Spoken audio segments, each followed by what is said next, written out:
Hey everyone, how you doing? This is Amon Green, Green Bay Packers all-time leader in rushing, and you're watching Packers Total Access Live, your daily source for Packer content. Go Pack, go!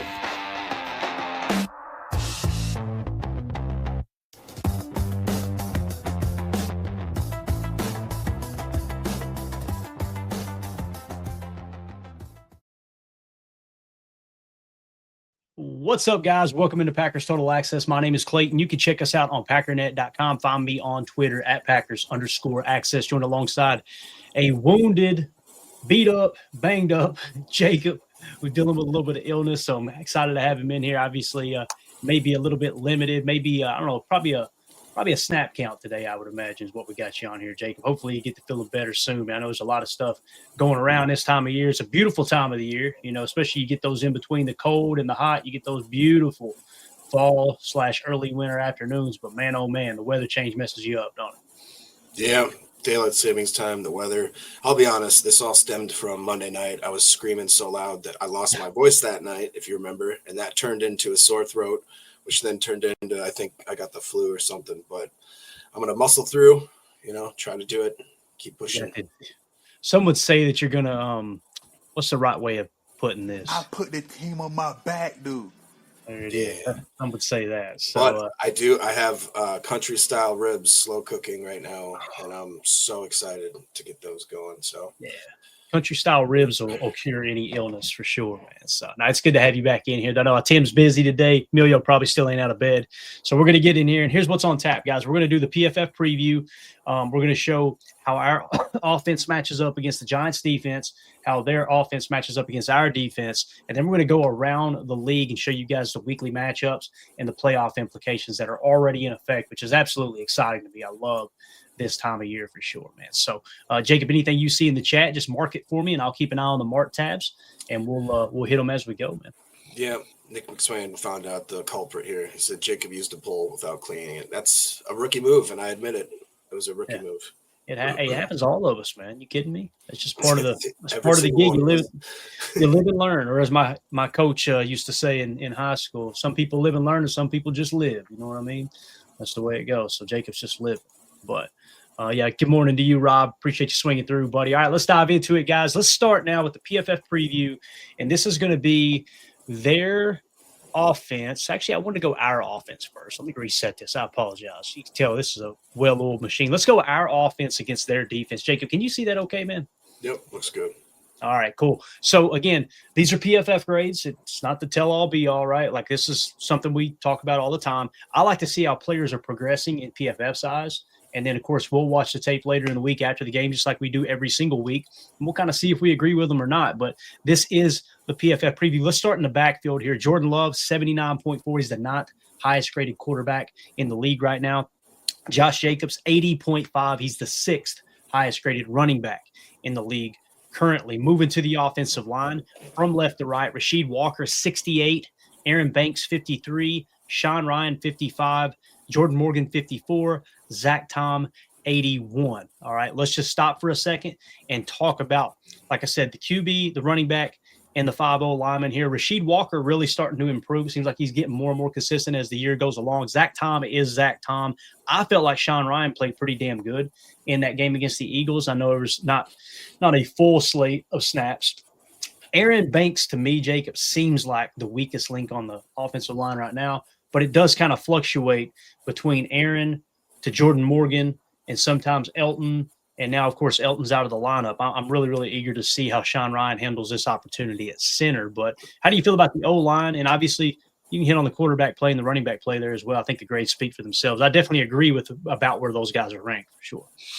Yeah, like you said, I think the rankings there for both Love and Jacobs is totally fair, and probably a lot of Packer fans would probably be surprised to see that if they don't watch PFF like a hawk, because in a lot of people's eyes, for whatever reason, they think that both those guys are playing bad, which is just kind of crazy. But as far as the offensive line goes, I mean, I think the grades kind of speak for themselves. Like you said, we know what we have in Walker. We obviously know what we have in Tom, and the way that he just seems to kind of be I would argue probably an elite player, at least getting to be an elite player.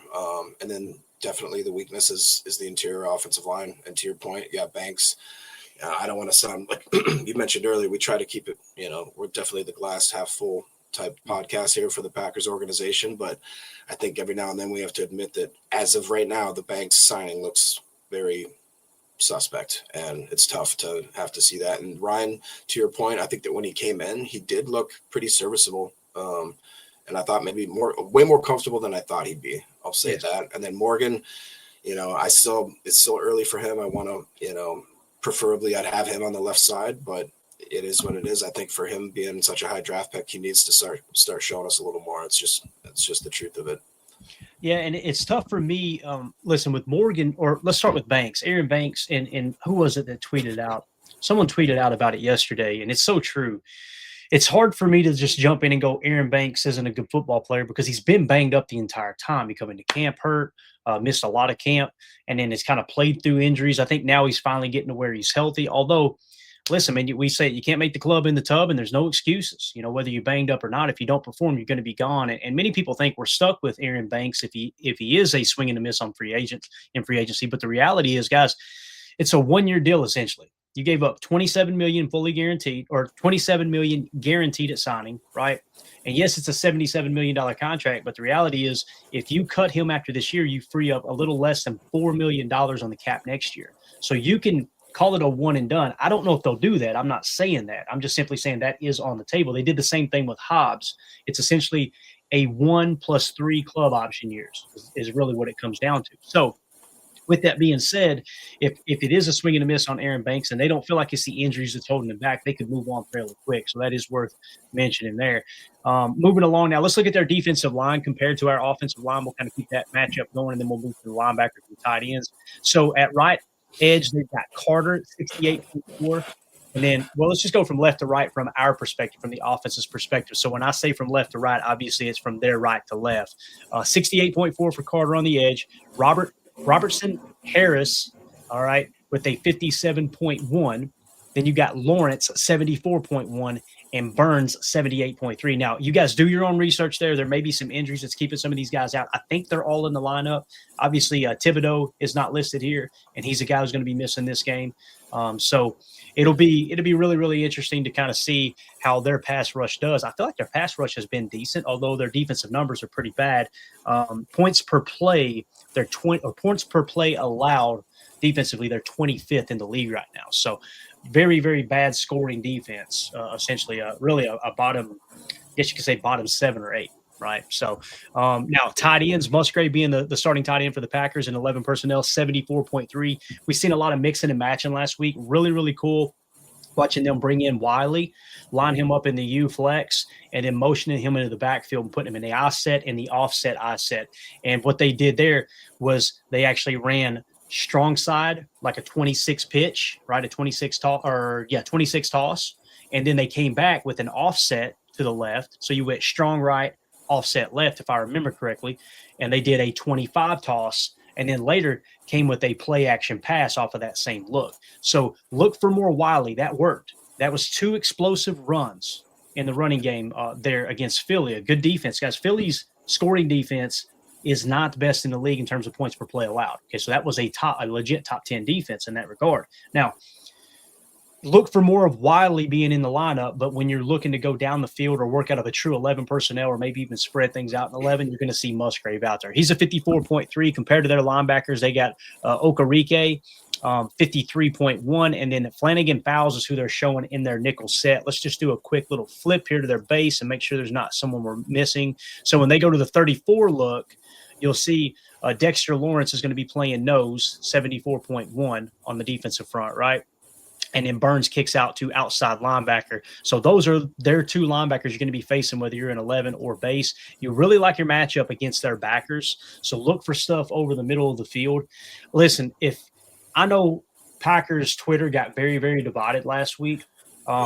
People were making it sound as if Matt LaFleur was a horrible schemer and his offense sucks and this and that. I really, really highly recommend everybody go watch Kurt Warner's breakdown of that game. Okay. Kurt Warner, Hall of Fame player, knows what he's talking about. Obviously, I want to give a shout out to Bob Noxious, who suggested it in our Patreon group, but You go watch Kurt break that down, and he's not taking 2 plays, 3 plays. He's not limited like us. He'll take 45 minutes and just break down the passing game. There were guys open the entire game. Had nothing to do with the scheme. Just a bad day for Jordan Love. That's the reality of the situation. And hearing Kurt say that the quarterback had a bad day, anybody who watches his videos, he typically leans towards giving the quarterback's perspective of here's why he ran it this way. Here's why he struggled, right? Like it wasn't just him, it was around him. The majority of what he talked about in his video was it was Jordan Love not getting the ball out on time, that type of thing. So again, good players have bad games. It's just the reality of it. But Jacob, I like our matchup here against their linebackers. Maybe Musgrave breaks out a little bit, or maybe we do get a high scoring offensive game finally for the Packers here. As obviously we've struggled the last couple of weeks.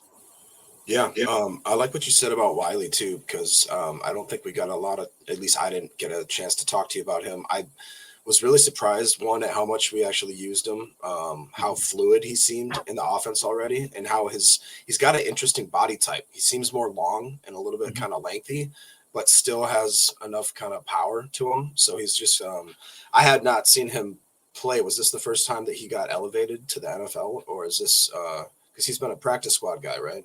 Yeah, so he played with Tennessee. I wish they had him on here. And of course, it won't let me. I'd have to go to another screen to pull him up. But he played for Tennessee a full year. I want to say last year he did not play many snaps, and they went and poached him. I don't know if he was on Tennessee's roster or not this year, but he's definitely one of those. He's a U top tight end, no doubt about it. Just one of these guys that's going to move around, be more of a blocking tight end, but he can go into the backfield. And like you said, you look at his build and you think he don't look like a fullback, but he's really, really sticky in his run blocks coming out of the backfield. I did notice that about the tape. So yeah, I think it's a way for LaFleur to utilize him to get the running game going, because when you shift to a 2-back set, when you bring that guy into the backfield, most of the time the defense will now look at it like it's a 2-gap scheme, as opposed to, like LaFleur always says, 2 backs equals 2 gaps, right? If you're in an A set, most teams can just, unless they're in a true 34 front, which is what the Giants run, they'll go to just a 1-gap approach. But the fact that they're in a 34, they'll probably be 2-gapping anyway. So that's what Philly did too. And you kind of match that 2-gap with bringing a second back into the backfield. So there you go. Bates with the important information. Waived on August 26th by Tennessee due to roster cuts. Signed to the Packers practice squad on August 28th. So yeah, Tennessee probably it ended amazing. We picked this dude up from one of the worst teams in the league, and he's contributing in our running game. But Tennessee just ain't got a spot for him down there, being absolute cheese. It's wild to think about. So thank you for that information, Bates. They're showing Fitzpatrick here. I wish they showed Wiley, because Wiley seemed to get more snaps than Fitzpatrick last week. But again, there were times too that when we went 12 personnel, Jacob, we put Musgrave on the bench and brung in Fitzpatrick and Wiley, right? I think both of those times that we had those explosive plays, Musgrave was on the bench. Then you go back to 11, bring Musgrave back in, and you can kind of attack. He's a receiver. Musgrave is an oversized receiver is what he is. So moving along here, let's switch it back to 11, all right, and take a look at against their nickel. Let's look at their cornerbacks now to our receivers. Let's start with our receivers. Romeo Doubs, 68. Dontavion Wicks, 66. Christian Watson, 73. I think there's a good chance Matthew Golden plays tomorrow. He's questionable as it sits right now. So is our boy Savion Williams. Now, matching up those guys against their DBs, they've got Flott at a 71.2. On the other side, you got Paulson Adebo at a 52.2. And then in the slot, they've got Phillips at a 57.7. So obviously outside of Flott, who's having a pretty good year, although his career has been 67, 53, 62, 71. I don't think he's like a dominant corner by no stretch of the imagination. You should be able to attack in the passing game here, but I'm of the opinion you don't want to get too far away from the run, man. You got to make sure that you keep the running game going here. It's also an opportunity because they've got the worst run defense in the league. I'm not exaggerating. Yards per carry allowed, Jacob, their run defense is dead last in the league. Yeah, and I mean, I think that, most weeks, if we can establish the run, it's a good thing, and I just feel like it's been kind of sputtering throughout the season. But as of late, I don't blame Josh Jacobs. I think he runs about as hard as anybody in the NFL. And if this defense will give us, I don't know what the exact yards per carry are, but if it's the worst in the league, then I say we definitely hammer him early and often. Maybe try to set up some play action stuff. But I mean, you look at that secondary too. I mean, it it looks like if Jordan Love is playing his type of game, the Toyota-thon type of Jordan Love, that he should be able to pick these guys apart pretty easy. I do kind of worry about their D-line just because there are some good individual players, but it doesn't feel like this defense plays cohesive at all. Yeah, absolutely. Looking at their safety room, Holland 58.1, Belton 59.1. So again, our receivers, I feel like we had the edge over their DB room. I feel like our running game and our mid-passing game has the advantage over their stacked backers. They're extremely banged up. They're without their starting quarterback. They're going to Jameis Winston. Again, I can understand how fans feel good about that. I can understand how fans hate that, right? Dude, and guys love playing for Winston. What's that? Guys love playing for that guy. James. Oh, absolutely, man. There's not going to be anybody on the field going, I don't know about this guy. They're going to be ready to play because they do love him, man. He's a character, bro. It's wild to think about Jameis Winston and Scatabo being in that same locker room. Could you imagine? Oh, my God. I'd love to be a fly on the wall for that. So, yeah. All right, man. So, moving along here, again, that's just kind of how we stack up against their defense, our offense against their defense. If you guys are watching this video back later, let us know in the comments what you think about how the Packers offense matches up against the Giants defense. Is this going to be another one of those games where it's a nail biter? Is this the game that the Packers finally put together their offensive attack and go out there and kind of dominate? We'll see how it goes, but we want to hear from you guys in the comments. Make sure you hit subscribe and click that bell icon so you're notified every time we go live here in the future. All right, Jacob, let's switch gears now, man, and let's jump over to our defense against their offense. All right, so obviously Jameis Winston does not have a grade yet this year, but when you look at his career grades, I got to be real, man. It's pretty consistent. Yeah. 68, 72, 73, 69, 68, 43, but minimal snaps, 74, 65, 56, 73.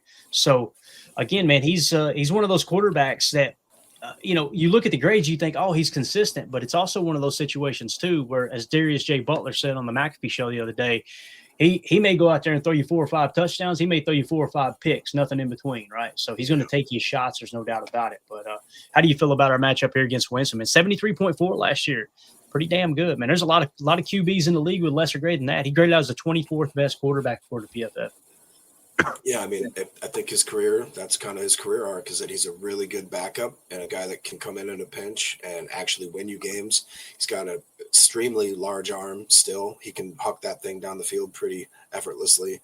It's just his consistency has always been key, and kind of him, just being a little wild every now and then, honestly, on and off the field. He sounds like he's a great guy, but he's just plays a little like his personality is. It's just all over the place, which is sometimes fun. And sometimes, like you said, if he's on your team, you're probably gripping your couch a little too hard. So I'm not too worried about him, but he does show the capability that he can definitely make plays. So I think we just have to come out. Our defense is playing really well. I'm sure you've covered it, but what Jalen Hurts saying that that's the best defense we played all year. Yeah. And he said it very truthfully. I don't think that was coach speak or player speak, whatever you want to call it. He looked genuine about that compliment there. So I think that if that type of defense comes in and has to play against Jameis Winston that's coming off the bench, I like our chances. Definitely. And I'm glad you bring that up, too, because that was cool hearing him talk about. If you guys haven't heard that, you can just go to Twitter and type in Jalen Hurts Packers, and you should see it. Just a quick little soundbite of him talking about the Packers defense. Like he did say the best defense, right? Oh, hands down. He clarified pretty, this is the best defense I've played against this year. So, again, defense playing championship caliber football. If the offense can get it together as they get healthier, obviously, it's going to be huge, man. It's a big blow losing Tucker Kraft, man. It's just huge. That dude did so much in the run game and the pass game. He's your leading receiver. But again, man, nobody's feeling sorry for you. You got to go out there and put it together for sure. All right, so in the backfield, they're showing Tyrone Tracy. You guys know we were really big on him in the draft. I remember talking about him. Our boy Greg Cosell loved him. He ended up being a 5th-round pick, 167 selection. Got to watch out for him. He could break one at any moment, but he's grading out a 63 currently right now. And their offensive line from left to right at left tackle, solid. Andrew Thomas, 86.9. He's the 3rd highest graded tackle in the league right now. So 62, 78, 90, 76, 75, 86 are his career grades. At left guard, you remember this name, Mr. John Runyon Jr. He's grading out a 53.8. You can see his career is – he's declined the last 1, 2, 3, 4, 5 years, right? So you got to tip your cap to Goody. It was a good move letting him walk, although he loved being a Packer, right? It is what it is. At center, you got Schlottman, a 66.2, not bad there. Van Roten, that's another former Packer, if I remember correctly. We had him for a short time, I believe. Might have been earlier in his career, but he's grading out a 63.3. I think he was actually undrafted, if I remember correct. And then you got Illuminor, if I'm saying that right. Illuminor, maybe is how you say it, 63.7 at right tackle. So, again, left tackle, solid. Center, not bad. Everything else is just kind of meh, right? Nothing to write home about. On our defensive front, we're showing Kingsley Enagbare. This is our nickel set, okay? Kingsley Enagbare at a 69.0, Rashawn Gary 69.9. They've got Micah Parsons lined up in that 3-tech. So this is showing our cheetah package, even though PFF's wrong here. We don't put Parsons in the middle in our cheetah package. We typically put him on the edge unless we're running our 3-3-5 Joker 1. And in this case, 91.6 is Parsons' grade, second highest graded edge defender in all of football. Devontae Wyatt sitting at a 63. So, again, keep in mind, guys, that when you go to 11 personnel or when they go to 11, we go to nickel, it's not always going to be the cheetah package. Although if LVN is healthy, what you're going to see is Parsons would be outside where Enagbare is, and you'd have LVN playing where Parsons is right now. He would play the 3-tech in a 4-down front with the cheetah package. Now, I'm going to switch it to base just to show you guys Wooden's grade. A good chunk of the time, Jacob, you're going to have your normal nickel 4-2-5, and with that being the case, Wooden would probably step in. The general at a 64.9, grading out higher than Devontae Wyatt this year. Wooden put a lot on tape. The team really likes him. He improved tremendously this year. He's been playing mostly 1-tech, kind of nose essentially, right? Which is really, really cool to see. So that's our defensive front against their offensive line. What are your thoughts on that, Jake? Yeah, I mean, I think that their offensive line is kind of in some ways similar to ours, but without the, they've got the really good left tackle. We've got the really good right tackle. And then you kind of got 4 guys that are, I wouldn't say middle of the road. I think that's given too much hate to Walker. I think that our tackles are playing great. But if you look at this, I think that like the people you just talked about, Wooden, the general, and Mr. Wyatt could maybe take advantage of some of the poor offensive line play on their end and really not let Tracy establish any sort of run. I like Theo Johnson, that rookie. I think he's a second-year tight end that they have. I think that he shows some spurts of being decent, but he's still obviously really young. I liked him at Penn State. But other than that, man, I mean, they talk about a team that got absolutely gutted when Malik Neighbors went down. They just don't seem to have a lot of weapons on offense. And it's just tough, obviously, with Dart, with Scadaboo, with all the injuries. It's a wonder that this team is even hanging together. I mean, obviously, that's probably why Dayball got let go. And they're just in complete kind of coast mode, I would assume right now. But that being said, a guy like Winston could come in and give a spark plug to a team like that, just at that specific reason, because they're looking for something to gravitate to. But I don't know, man. It just seems like if that defense, I keep forgetting that Valentine ranks the way he does, that, Parsons is the second. There's no real excuse on defense because I feel like the defense hasn't gotten a lot of respect that it's earned this whole season, just because we've been squeaking out these really tough losses. And what was it now? 3 games have decided by 9 points. That's not on the defense, man. I mean, these guys are putting together absolute wonderful performances just to kind of be let down a little bit, I would argue, on offense, but it's the NFL. It's what happens. So I think that we should walk into this game very confidently and perform well, but if it doesn't go our way, they get paid too, I guess. Yeah.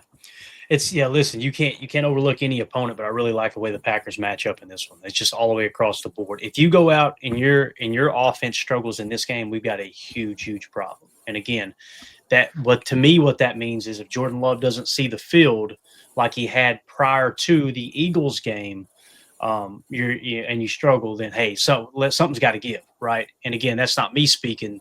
That's Kurt Warner speaking. And after watching him break down the tape, and it's kind of what we came up with too on Chalk Talk, to be honest. Like we showed you this 3rd down situation, Musgrave's sitting open with 3-yard separation. Jordan came off it too early. On that same play, he had a curl on the 3 wides on the 3 by set here. On the other side, in the empty chips, he had Musgrave on a corner. He passed on the open curl. He passed on the open corner. He started with the corner, passed on the open curl, stepped up in the pocket, ends up getting sacked. So those are the things that you got to clean up. I don't care who you're playing. If you can't get to the answer to the equation when guys are schemed open, you're going to struggle against any team. So you got to get that cleaned up this week for sure. Moving along, looking at their tight end. Obviously, you said Theo Johnson, a young player, 47th highest graded tight end in the game, 59.9 against our backers. I'm going to show the base real quick because McDuffie continues to play really well, 75.8. He's the 11th highest graded linebacker in football this year. Edgerrin Cooper, 72.0 at the wheel. And those are very interchangeable. We've seen Cooper play Will, McDuffie play Sam. We've seen McDuffie play Will, Cooper play Sam. One predominant thing has been Quay Walker in the middle. However, he's, according to PFF, struggling 55.5. We showed some good and some bad with Quay last week. I do think he's playing his best football, but like there was a couple of run plays where he really triggered fast, done a great job getting in the backfield. But there was also a play where he didn't sink deep enough on a passing play and didn't give his half coverage in the quarter half look. He didn't. He should have really helped McKinney in the half side, and he didn't. With that being said, though, Cooper 72, Walker 55, McDuffie 75, Theo Johnson a 59, and then Tracy, their running back, at a 63. I like our matchup at the midline, working with their tight end or working against their tight end and their running back. It's funny that you said that. There was a couple plays that I remember watching the game, and I can't pull them out like you can, but where it did feel like that Quay was going to cover grass and just had nothing else, where it just felt like you got to know how to, like you said, maybe drop a little deeper or just go find somebody, even though I'm sure, whatever that zone coverage is. But it did feel like that was a few times where I watched. Otherwise, I thought, like you said, he's been playing great. I really like that he feels like he doesn't hesitate anymore, that he shoots the gaps really, really like violently, as a human meat missile, if you will. But yeah. Yeah, absolutely. So I think he's playing better. It's just like you said on that one particular play there. It was a crucial play in the game where Goddard sat down for about 20 yards behind him, and you could tell that it was quarter, half.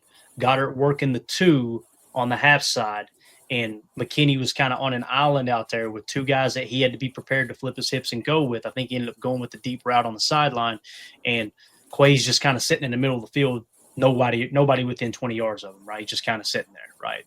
So you got to know in that situation, okay, it's quarter off my right shoulder, half off my left, right? Meaning the cover two look. Okay, if the two on that side works deep, I've got to carry that, especially if there's nothing drifting across my face from my right, their left, if that makes sense. So, yeah, I think he'll put it together. But, again, it was a tough look there. So, moving along to their wide receivers against our DBs, they've got Gunnar Olszewski, minimal snaps, but a 73.0. Wan'Dale Robinson, boy, that is Carrington Valentine's former teammate from Kentucky. That's going to be interesting to see those two get locked up on the field together. That was two team leaders at Kentucky. I remember that. So, he's got a 69.1 out of the slot. Hodgins, no grade there. You're going, what the hell's going on with the receivers? They're extremely banged up. I think they said Slayton is out now too. So they're going to be putting together a makeshift passing game.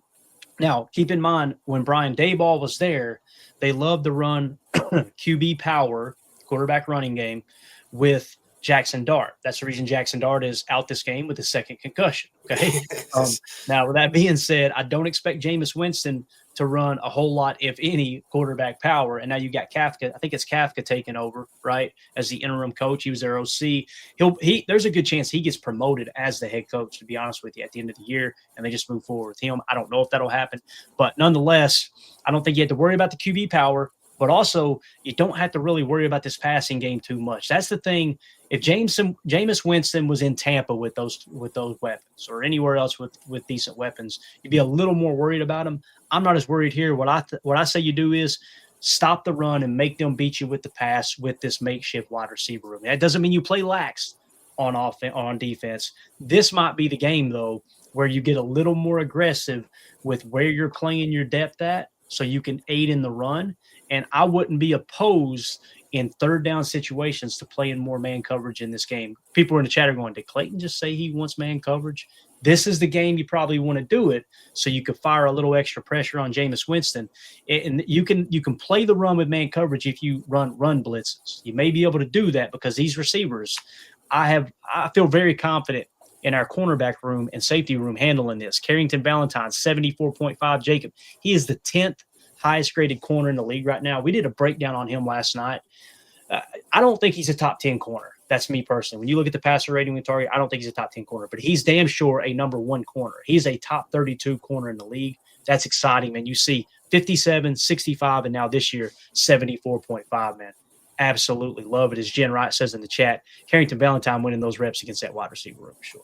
Yeah, absolutely. And it's a really good, surprise to see, because in that opening rookie years, you see his progression too.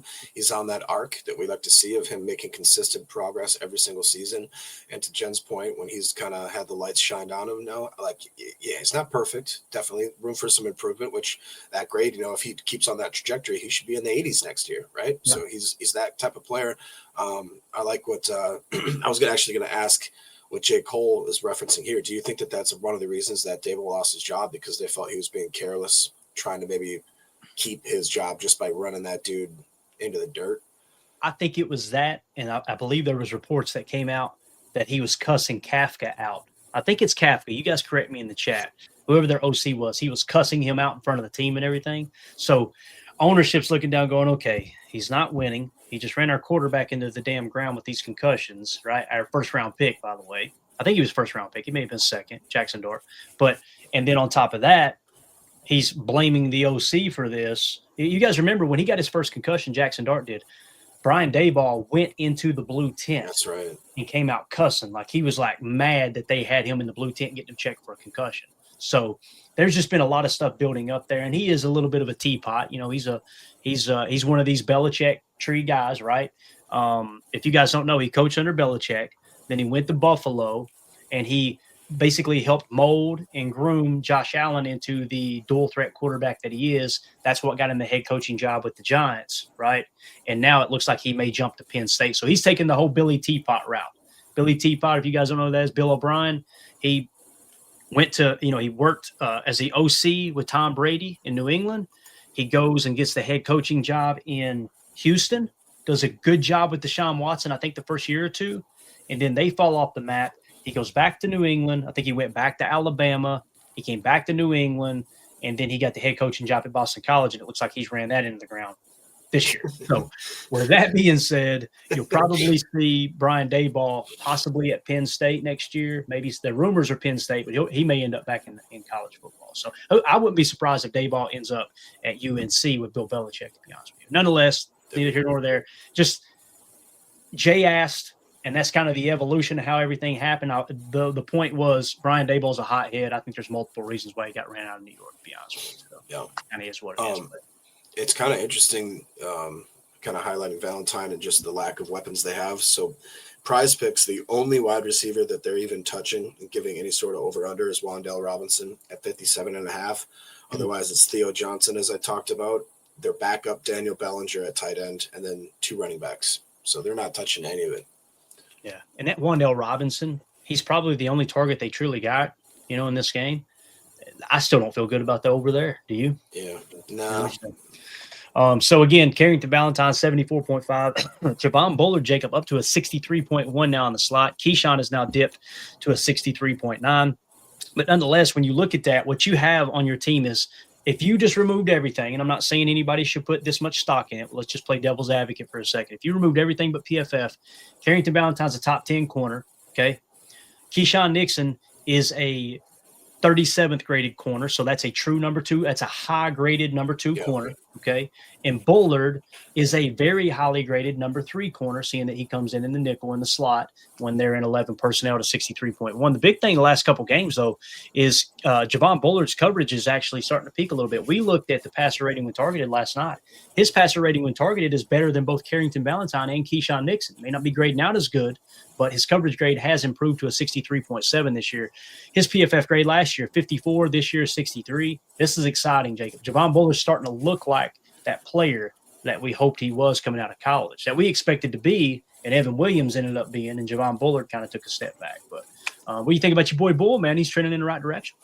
Yeah, and honestly, I don't think that these grades do him justice, because they're just – he seems like he's always around the ball. Always. And very key situations too. And he is the type of player that I can't even tell you guys how much it must have frustrated other Packer fans when we had the days of like Ahmad Carroll and guys that were just so timid to come up and make plays, where they'd patty cake around or they'd take on a block and just, you'd see the gains and the yak just absolutely accruing because you knew that the corners weren't willing to come up and just lay the wood. And this dude, I mean, he's the reason that we came up with the human meat missile acronym, because when you'd watch his highlights in college, I mean, he was just flying around, and I'm really, really happy that he's continued that. But he does it in a seemingly smarter way, so where he doesn't let himself leave the ability of him to get injured. Kind of like when remember when Ja was young, he used to throw his body around, but that's how he broke his arm or whatever. Bullard seems like he's really, really good at the technique of actually knowing how to come in and lay the wood pretty hard. Pursuit, I think, has looked well, and like to your point, his coverage is finally starting to come around, which is always kind of the biggest thing with him. Yeah, and again, like you said, the thing I noticed about Bull, and me and Tim have talked about it a lot. What's up, Corey? Appreciate you swinging through, man. The biggest thing about Bull is he tackles and he plays run fits like a linebacker. Truly does. He looks like a linebacker. Now the problem is sometimes in coverage he looks like a linebacker too, right? But at the same time, though, that seems to be improving. That's really, really exciting stuff. So, and then Keyshawn Nixon, of course, we kind of talked about. Let's move to the safety room. Xavier McKinney, don't look now. Remember, he struggled this year. According to PFF, he's all of a sudden the 10th highest graded safety at a 75.0. We know, if you look at the passer rating when targeted, which is the reason I cross-checked that, McKinney he's had the best passer rating when targeted of any safety in the league, pretty much the entire league. He's definitely top 3 there, or has been the entire time. And then, of course, Evan Williams, 73.5. He's playing damn good football, man. I'm really, really excited about him. And we kind of talked about Edgerrin Cooper and Quay Walker already, but Edgerrin Cooper having another good year, 72.0. But again, what you've got here, Jacob, is you've got 2 guys in the safety room that would be number 1 safeties on just about any team in the league. And that's really, really exciting. And then, listen, that helps people like Carrington Valentine too, right? It allows them to maybe play underneath a touch more. And when the schematics, the assignment doesn't truly suggest that, because you got McKinney and Evan Williams back there patrolling. I love the fact that 1 second Williams will play spur, the next second McKinney will play spur, and you never know who's buzzing out of cover 3. You never know who's robbing out of cover 1.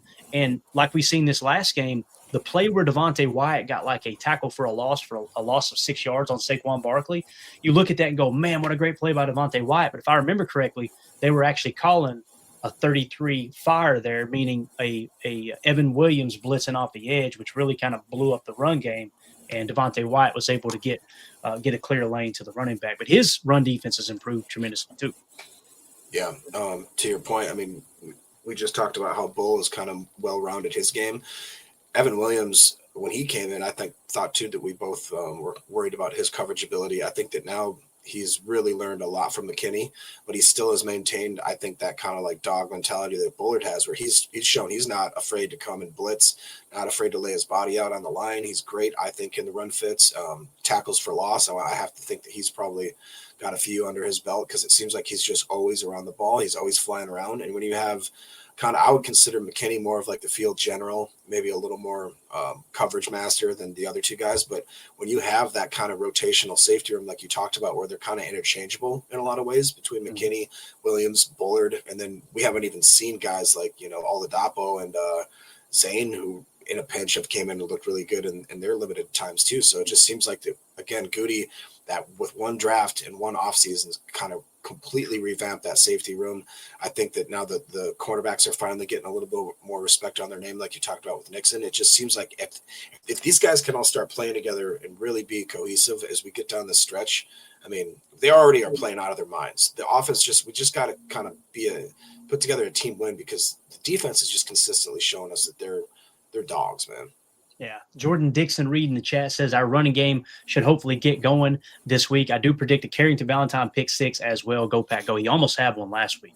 If Jalen Hurts had thrown to the receiver rather than he kind of air mailed it high and outside, maybe he did that on purpose. I imagine he probably did. But Carrington jumped a route underneath. That's right. If Carrington had taken that to the house with a pick 6, we win that ball game too. I'm just sorry. There's so much momentum flip and everything about that I'm telling you, man, there was some plays in that game. It's just like, if that goes our way, we're talking about, man, the Packers gutted out a gritty win against the defending Super Bowl champs. We got that monkey off our back where we can't, we don't play Philly well. And it's a totally different storyline this week. Instead, you lose by 3 points and everybody's ready to be fired. It's just amazing. So, but yeah, I agree there, Jordan. I think he's got one on tap here soon. So, there you go, guys. That's going to be the the PFF preview. Again, that's our defense against their offense. Let us know in the comments if you're watching this back later. How do you feel about how we match up against their offense? Obviously, they're banged up. You never listen. You don't let them off the mat. You keep your foot on their throat and you put them down early is what we got to do. We want to know what you guys think in the comments. Let us know how you feel about our defense matched up against the Giants offense. Also hit subscribe and click that bell icon so you're notified when we go live here in the future. Jacob, I want to jump into just a couple of Patreon questions, and we're going to go around the league. I'm really excited about that. We have Randy Cleavers asked the other day. He says, what are we going to do about the offensive line? We are cheeks before, and now without Jenkins, we have problems. I personally think, Randy, and I could be wrong, I don't think the offensive line is going to struggle any worse than they have without Elgton Jenkins. What I've seen out of Sean Ryan against a really, really good defensive tackle group there in Philly or against Philly at Lambeau, I think Sean Ryan's going to be fine. The problem is Sean Ryan was one of the backups in depth. So if you get one more injury, now you're in trouble, right? So you got to really, really take that into consideration.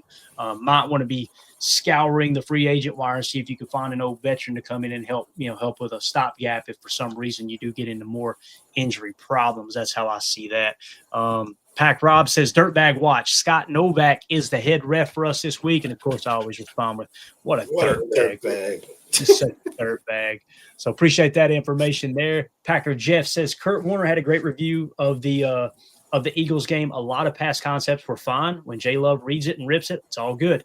Was at the game Monday and met Tuck's Uncle Jake. Great guy. Good stuff. I guess he's talking about Tucker Kraft. That's absolutely awesome. That's the way I came away from that video as well, Packer Jeff. Yeah, real quick. Speaking of dirtbags. Oh, look at this guy, right? Look at that handsome gentleman. Ugly guy. Mike Hebring, super fan with the chat here in question for the show. Obviously, before his injury, but is it possible Matthew Golden just isn't performing to the standard in practice? I have no reason to believe that, Mike. Of course, I'm not there, but everybody that I've heard talk about Matthew Golden, he's impressed. I think the problem is more along the lines of the scheme. Like, you're not going to have a receiver go out there and it's just, okay, he's going to dominate, he's going to dominate, he's going to dominate. As you can see last week, Jordan threw to Bo Melton several times, right? He got more targets than most of the receivers that should have gotten those targets, right? But we also seen Bo Melton drop passes wide open. The reason the ball went to him over someone like a Romeo Doubs or a Christian Watson or what have you is the scheme is designed to open people up. Now, you can try to put Matthew Golden in a situation where he gets the majority of those targets that's going to be open, but guess what happens? If you put Matthew Golden in the F, let's say he's playing in the 2 on the right, they're going to clamp down on Matthew Golden and take the 2 away. Guess what's going to happen? That's probably going to warrant you throwing backside to the boundary X and going to Dobbs on an out route. And if you watch the tape truly, you see, oh, that's why he went with the ball. That's what Kurt Warner does so well, right? You see, that's why he went with the ball. But if you're not watching the all-22 and truly trying to understand, all right, what's the scheme call in that situation? Is it true progression? Is it a high-low read? Is it just a half a field read? Whatever the call may be. If you don't know that information by watching the all-22, we just look up and go, well, damn, why's Bo Melton getting all the targets and not Matthew Golden, right? My problem with the whole Bo Melton thing was, why is he on the field over Savion Williams or Malik Heath? That was strange to me. No. Savion, I think he had a little bit of a foot issue. I haven't got complete confirmation there, so that makes a little more sense. But nonetheless, that's kind of how I see that. But I'm with you, though, Mike. I want to get him more involved. I haven't heard anything or have any reason to think that Matthew Golden hasn't been performing to the standard in practice. But thank you for the question, everybody. So that's going to do it for hour 1. For those of you listening on the pod, we'll see you on the other side for hour 2, where we're going to go through NFL Week 11 slate of games and give everybody a quick preview, rankings. We're going to really key in on the NFC North and talk about the playoff implications that are on the line. We'll see y'all over there.